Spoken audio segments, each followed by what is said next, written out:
Bitcoin and altcoins have recently taken a hit, with Bitcoin down around 7%, while altcoins are down anywhere between 20 to 30%. Over the course of the last 48 hours alone, we've seen over $1.45 billion in liquidations getting wiped out from the broader crypto market.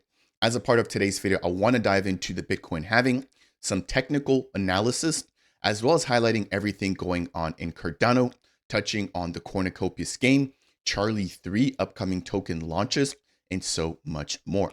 Without any further ado, let's go ahead and jump right on in.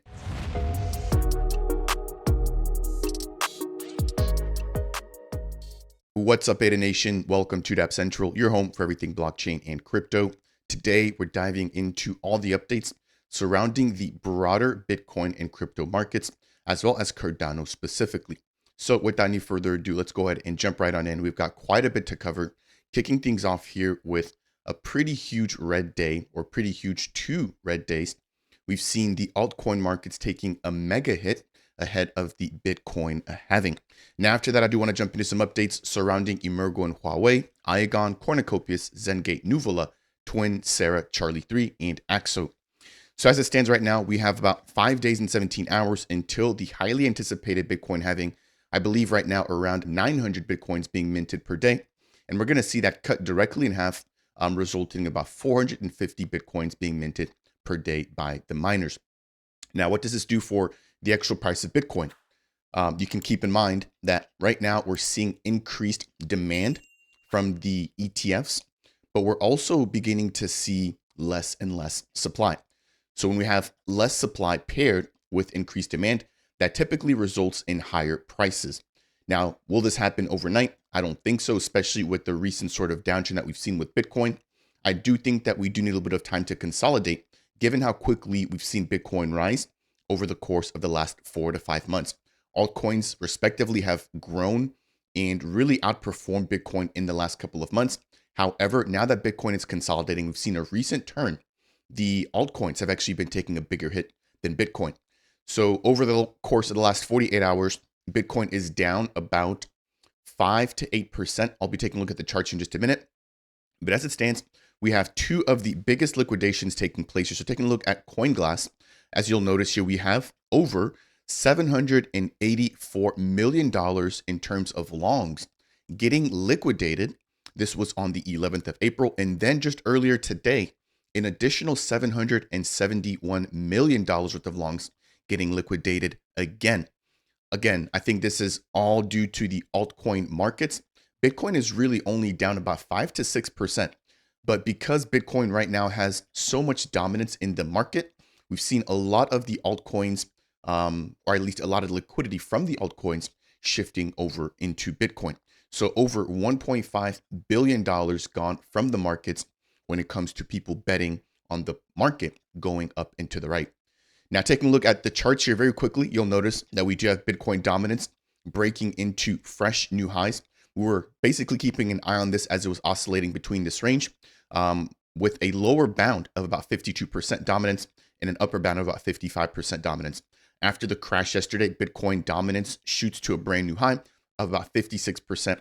And I've been keeping up with Ben Cohen. If you guys watch his channel, Into the Cryptoverse, he puts a lot of confidence into Bitcoin dominance, but then also quantitative easing and quantitative tightening. So his belief is that right now, because we're still in QT, right, we haven't seen interest rates getting cut or reduced, that we're going to continue to see Bitcoin lead the way, right, and altcoins sort of wait until we get looser monetary policies. So with that said, he's aiming for, I think, around a 60% dominance when it comes to Bitcoin and just the overall liquidity that it holds compared to altcoins. But as soon as we get a breakdown of Bitcoin dominance, which if I zoom out a little bit here, this is when we saw the last one. This is when we actually noticed or had our last altcoin run, that we're also going to see a very similar altcoin season kicking off this year. So he's expecting that we are going to see an additional uptick for Bitcoin dominance into the 60% range. From there, we would expect to see some sort of pullback in dominance once we get quantitative loosening, or once we get looser monetary policy, right? Indicating the ability to shift into more risk on assets, aka altcoins. So that will do it here when it comes to just the Bitcoin dominance. Taking a look at the actual Bitcoin chart itself very quickly here, If we take a look at this on the 4-hour, we do have a recent break of trend. So as you'll notice here, we were really struggling to break above this $73,000 range. We were sort of oscillating in this wedge at the very low, breaking down to about $61,000 and then bouncing all the way back up to about $70,000 to $71,000 here. Again, hitting the range low of the wedge and then hitting the top once more. And it looks like on this third attempt here, we've actually broken down and made a brand new lower low. So as you'll notice here, we have our first low, a higher low, a third higher low, and we've now touched on this low, but we've now actually broken down, right? Making a lower low than what we had here. So a different break in structure. And if we take a look here on the daily, we're also now trading below the 50-day moving average. So if I get this out of the way here, notice that we have the 50-day moving average currently at about $67,000 and the price of Bitcoin down at $63,000. And so anytime that we are above that 50-day moving average, you'll notice that it does act as support, right? Where we're able to bounce off of it here after the recent ETF halving or the recent ETF announcement. We did dip down below it only to really bounce back up off of it. And we're now trading below it again. So typically when we're above it, it presents support. When we're trading below it, it acts as overhead resistance. Now, where could we actually see some support coming in for Bitcoin? Jumping back into the 4-hourly here, we did get a little bit of consolidation around this $51,000 range. So just around here. And what's interesting is that historically, we have seen Bitcoin retracing about 30 or so percent when there's any sort of pullbacks or corrections during the bull markets. Now, you might be asking, where are we at right now? From the highs here, just to where we are, only down about 12%. Now, just to put this into perspective, what I'm going to do is just go ahead and quickly overlay this chart here. So give me just a second. I'm going to jump over here. And if we take a look here, we have the halving coming up in about 5 days. But if I go ahead and add the recent corrections from prior bull markets, and I zoom out here on the daily, you'll notice that we have a 21% correction following the ETF. Before that, we had an additional 21% correction. Here we have a 22% correction. Here we've got a 20%. And then going all the way back to the last cycle, we have a 26% correction, 30% correction, and a 21% correction. So anywhere between 21 to 30%, I would say, is a safe range when it comes to corrections during bull markets. And if I go ahead, just take a look at where we are now, again, jumping back on the 4-hour here, we talked about this range being support. And what you'll notice is from the highs here that we just put in not too long ago, all the way down to about that $51,000 range would give us a Bitcoin correction of about 30%. Now, while that seems okay, altcoins are currently bleeding out against Bitcoin, right? So if you take a look at, for example, ADA, if we're to see Bitcoin drop all the way down to 50,000, that would decimate Cardano, Polygon, Matic, Solana, etc. So we can see Bitcoin was only down 12% from the highs, whereas Cardano is already down 50%. We take a look at Avalanche from the highs again, down 54% at the very bottom. Right now, we are down about 47%. Solana probably holding up the best, but it is still down. Let's see here, about 33%. So could we see a little bit of a bounce here when it comes to altcoins? I definitely think so. Again, we have quite a bit of support here. We saw some consolidation right around this range, this 40-cent range. And right now, Cardano trading in at 44%. So I want to kick things off there with just a brief market overview. Hopefully you guys enjoy that. If you do, let me know down below. I'll provide more updates when it comes to that. If not, I can go ahead and begin to skip those moving forward. Now let's talk a little bit more about Cardano. As it stands right now on the week of April 12th, 165 projects launched, up one from last week, 1,300 builders, and a little bit over 41,000 Plutus scripts. Looking on the left-hand side there, we've got the release of Lace version 1.1.0. We've also got some upgrades for Hydra. We've also got some preparations taking place for Project Catalyst and funding round number 12. Next, we've got some updates surrounding the recent partnership between Emurgo and Huawei. I released a video breaking this down in its entirety. We have Huawei, one of the biggest tech giants within the Asian markets as well as African markets, partnering up with Emurgo, who has a deep focus and interest in those same exact markets. Now, what they've announced is a partnership where we're going to see a Huawei/Emurgo stake pool or node being run. But then we're also going to see developers getting access to the marketplace for Huawei. So they've got a lot of benefits to offer the Cardano community, and the Cardano community from a Web3 standpoint has a lot to offer to Huawei as well. Now, shout out to Stake with Pride here, contributing a ton of alpha in the Cardano community. If you aren't already following him, make sure to go ahead and do so on X. It's at Stake with Pride. So he's basically gone down and hunted out the Emurgo slash Huawei cloud pool, which is currently live right now. The pool has surprisingly been up for a little bit over 2 months. They still need some delegation, right? They're a brand new pool, but they do have the stake pool up and running. Now, they haven't minted any blocks yet. I'll be keeping an eye out on the pool moving forward as it grows and as it begins to mint blocks and provide more value to the Cardano ecosystem. Here's the pool as it stands right now. Again, only 3 delegations, no blocks minted just yet, but it has been up for a little bit over 2 months. Now, speaking of nodes, we've got a brief update surrounding Iagon here, stating a staggering 82% of Cardano validators are hosted using third-party services. This, of course, includes Huawei now, right? But the majority of them being hosted on something like Amazon AWS or Amazon Web Services. With the introduction of Iagon Compute, node operators can now seamlessly, or will now be able to seamlessly, host their validators through a decentralized cloud alternative, keeping chain consensus local at a fraction of a cost. If you aren't familiar with Iagon, they're a decentralized storage protocol building in on Cardano. They've already launched their storage service, but they're now pivoting, right, to also handling and providing decentralized computation services. So if you have a computer or you've got just some resources that can be provided to the Iagon protocol, I assume you'll be rewarded, right? Very similarly to the services when it comes to storage, where if you have a node or a computer with extra storage, you can go ahead and provide that to the Iagon protocol. And as people use your node for storage, you're rewarded with the Iagon token. So Iagon providing a brand new sort of niche, tapping into a brand new service. And again, this is the way it should be in a decentralized ecosystem like Cardano, where there's no sort of centralized authority, right? For example, Amazon Web Services, to where if they go down, then basically a lot of Cardano nodes or a lot of Cardano validators also go down with it. Now, we don't actually have any of the details surrounding how their compute system will work, how security will work, how onboarding will work, how rewards will work. So there's still a lot to sort of get a better understanding from when it comes to Iagon, but at least you guys are now aware that this is on the way, and this will be a brand new option for anybody who's looking to use or run a Cardano node.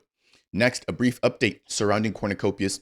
Tons of news surrounding them expanding to base. I've seen a lot of people incorrectly stating that they've left Cardano for base. That could not be any further from the truth. I've been speaking with the team, getting a better understanding, and I'll be sitting down with Rob Gray just to have a casual chat, right? And potentially bringing him on for an interview with Josh Jones. But short of that, they have not left Cardano. They've only expanded to base. They're already on Ethereum as well as on BNB. And they're now partnering up with Chainport, one of the biggest bridging providers in the ecosystem, to allow for their token to be moved over into the base network. So if you have the Copi token on Cardano, you can move that over into the Ethereum network. It's also traded on Uniswap. But from Ethereum, you can now go ahead and use Chainport to move that token over into the base network. That will do it there for updates surrounding the Bitcoin markets, the halving, Huawei, Iagon, and Cornucopias. If you enjoy content like this, I would appreciate you if you could smash that thumbs up. If it's your first time stopping by and you want more content like this, consider subscribing. And last but not least, if you have any questions, then make sure to leave a comment down below. If you'd like to take it a step further in supporting Dapp Central, consider delegating with the official Dapp Central stake pool, which is stake pool ticker DAPP. Right now, you'll be earning your ADA traditional rewards in addition to the Matera utility token and the Cerra utility token, given the fact that I am a single stake pool operator supporting both of their ongoing ISPOs. We've got 2 upcoming token launches, which I want to quickly go ahead and bring up to your attention. But before I do that, I want to talk about T-1. So this is a brand new launch pad being built on Cardano with very flexible capabilities as well as KYC properties. So we've got some of the positives and benefits for innovators and investors listed here. And I'm going to be chatting with the team, bringing on Stephen Ward and their marketer to get a better idea as to how T-1 will work. But from what I've seen so far, this has been a really interesting platform, allowing for anybody who doesn't really have a technical background to actually launch their own token sale. So they've got sort of a questionnaire, right? Which asks you, what is the name of the token? How many tokens you're looking to list, etc. When will this sale open? When will the sale close? And once you enter all of that, it actually creates a token launch for you, right? So it's very, very simple. Allows for anybody to come in without any permissions, without any sort of having to ask others, to be able to jump right on into the platform and create their own token launch. Now, the first token launch that we're going to see being done with T-1 will be in collaboration with the Palmyra token coming in from the Zengate team. So I've had Daniel on the channel, I've had Theo from the Chef Pool, as well as Sam, who all make up the Zengate global team. The goal of Zengate is to essentially tap into a $1 trillion global commodities market. They've already launched their Palmyra commodities DEX, which allows for the trading and swapping of tea. I believe they're going to be also adding additional commodities such as olives, oils, etc. So ahead of the actual Palmyra token launch, we do have 3 separate dates I want to quickly go ahead and highlight. So through T-1, there's going to be an opportunity for anybody utilizing the RS/Ergo token, which Palmyra or the Zengate team is actually members of both of those ecosystems, being Cardano and Ergo. And so on the 18th of April at 9 a.m. UTC, if you hold RS Ergo, you can go ahead and purchase the Palm token. Now on the 21st, there's going to be the ADA community, and this will be open to whitelisted users. And then on the same exact day, which will be about 12 hours later, it'll be open for anybody who just has ADA or who holds ADA to go ahead and participate. So want to quickly go ahead and bring that to your attention. I've got more information surrounding Zengate Global. Their website is available at zengate.global. Again, I've had a couple of interviews with the team members here, so make sure to go ahead and check those out here on the channel. And then if you want more information surrounding the Palm token, that is available here at palmeconomy.io. Again, check the links down below in today's video description. So that's the first token sale. The second one that we've got is coming in from Nuvola. They're a DePIN aggregator. So what they do is provide node services for existing DePIN projects. They're now in a partnership with Iagon, which I talked about a little bit earlier. But as it stands right now, they're looking to raise a maximum of 4.5 million ADA with a starting market cap of about 6.72 million. I want to say that could be dollars. I'm not sure if that's dollars or ADA there, but they're going to have 14 million of their Nuvola tokens going up for sale. Now, I did break down the fact that they do have an article breaking down all the information that you need to know surrounding their tokenomics and their upcoming pre-sale. So I'll leave the link to this down below again, which highlights the utility of the Nuvola token, which I believe when they're running nodes, right, for other projects, you'll be rewarded if you hold the Nuvola token with the rewards that they get from the projects that they're supporting. So to break this down in a simple way, let's say that they run Iagon nodes. When they earn Iagon rewards, those rewards will be distributed back over to Nuvola token holders. Now, this token sale will be taking place using the CoinEcta Launchpad, I believe kicking off on the 18th of this month. So check out this article. This breaks everything down. But let's go ahead and move into the next update surrounding the Twin protocol. So Twin is digitizing gold. They're also going to be focusing on silver, platinum, and palladium. I've had Lise as well as Thomas Tallis, their CEO and founder, on the channel multiple times to talk, and they have been they've been going through their seed round as of late. Now, right now, they've wrapped up the seed round, and they're now going to be sharing some of those numbers with the community. Now, I do have a close relationship with the team. They've shared some information with me. I can't share that with the community right now, but what I can say is that they do have some pretty big prospects in terms of investors, but we're going to be sitting down in the near future to be able to share that with you here in the community. So it's interesting to see that, digitizing gold, real world assets is finally taking place here on Cardano through a platform like Twin. And I want to congratulate the team, right, for finishing off their seed round. Again, we don't have exactly how much has been raised in the seed round, but I can say that there has been high interest. So if you guys want to find out more about Twin, check out my recent interview with Thomas Tallis. It's about 2 weeks old, so it's still relatively fresh, breaking down some of their banking partners, the logistics, the security, and exactly how RWAs can impact not just Cardano, but the entire blockchain and crypto space. Next, we've got a brief update surrounding the Cerra protocol. So Cerra has an ongoing ISPO. I just mentioned that not too long ago. If you delegate to the Dapp Central Stake pool, you'll earn your ADA, Matera, and the Cerra token. If you just want to earn the Cerra token, but in much more quantity, you can delegate to their official stake pool. However, that will not provide you with your ADA rewards. Now, what they've done is sweeten the pot or sweeten the offer here, providing a 3x reward for anybody who has taken out a Fluid Tokens boosted stake loan or an Optum Finance ISPO bond. So both of these options here are ways to grow your amount of stake and be able to delegate that to ongoing ISPOs. I've talked about Fluid Tokens and boosted staking a while ago, sitting down with Mateo and El Raulito, breaking down that boosted staking is a way for you to basically get ADA that you can then stake to a pool, right, in order to have a bigger share of the pool rewards.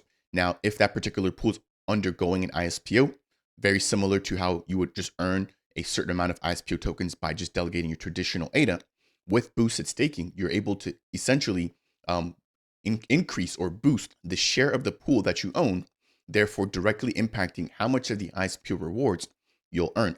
Similarly, with Optum Finance, you can go ahead and get a bond where you pay a little bit of interest, but in doing so, you now get the accessibility to more ADA that you can then direct to a particular stake pool or a particular ISPO.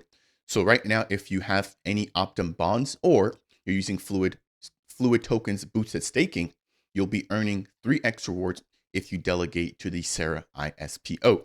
Next, we've got a brief update surrounding Charlie 3. Their bridge from Ethereum into Cardano has officially closed. I did release a full dedicated video a couple of months back highlighting the fact that you did need to go ahead and do this as soon as possible. C3 has migrated all their ERC20 assets into Cardano. So if you did hold the C3 token on Ethereum, you had about 2 months to move that over into Cardano. At this time, that bridge has now closed.